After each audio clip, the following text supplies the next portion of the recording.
সময় মনের কথা বলে, এই সময় সময়ের পথে চলে, এই সময় সমাজের কথা বলে, এই সময় সময়ের পথে চলে, সবার কথা বলে। এই সময়, এই সময়।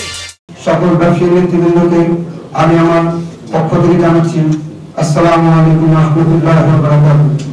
অত্যন্ত ভারাক্রান্ত মন নিয়ে আজকে আমরা এখানে উপস্থিত হয়েছি। এখানে আমরা আমাদের এক ব্যবসায়ী ভাইকে হারিয়েছি। সে শুধু তার স্বাভাবিক মৃত্যু নয়, তাকে এমন ভাবে মৃত্যু হয়েছে, এই বর্বরতার যুগকেও হার মানিয়েছে। একটি লোককে কিভাবে উলঙ্গ অবস্থায় পাথর নিক্ষেপ করে তাকে হত্যা করা হয়েছে, সেটি একটি জনবহুল মিটফোর্ড রোড এলাকায় মিটফোর্ড হসপিটালের পাশে হত্যা করেছে শত শত মানুষের সামনে। আমি চিৎকার জানাই এবং আমি সোহাগের সংগ্রহ করে সবাই ব্যবসায়ীরা আতঙ্কিত ছিল। তখন আমরা 5 আগস্টের পরে 7 তারিখে আমরা এখানে উপস্থিত হয়েছিলাম। উপস্থিতের আগে যখন দেখলাম যে মিটফোর্ডের ডিসপ্লে টাওয়ার, এমকে টাওয়ার, প্যারাডাইস ভবন সহ সকল ব্যবসায়ী মার্কেটগুলো বন্ধ ছিল, তখন এমকে টাওয়ার থেকে ইসমাইল আমাকে ফোন করেছে। ইসমাইল আমাকে বলেছে যে ভাই আমাদের মার্কেট তো আমরা বন্ধ রেখেছি।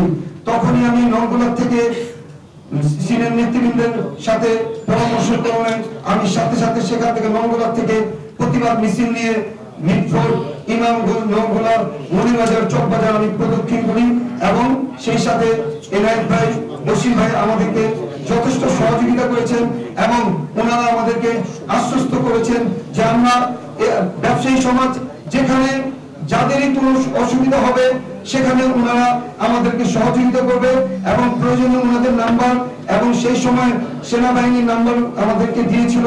ওনাদের প্রতি আমরা কৃতজ্ঞ এবং সেই সাথে ধিক্কার জানাই যে ব্যবসায়ীকে হত্যা করেছে তার দৃষ্টান্তমূলক যেন শাস্তি অচিরে আমরা দেখতে চাই এবং সেই সাথে ভাঙ্গারি সমিতি কেন এখনো নিয়োগ অবস্থায় রয়েছে, তাদের কি এমন ভয় রয়েছে আমরা সেটা জানতে চাই।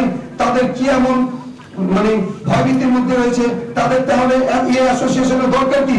যে অ্যাসোসিয়েশন করে যদি ওই ব্যবসায়ী যদি নিরাপত্তা না পায়, একটি প্রতিবাদ মৃত্যুর পরে যদি একটি প্রতিবাদ যদি ওই ব্যবসায়ী সমিতির পক্ষ থেকে যদি না আসে, তাহলে এই সমিতির কি প্রয়োজন আমাদের?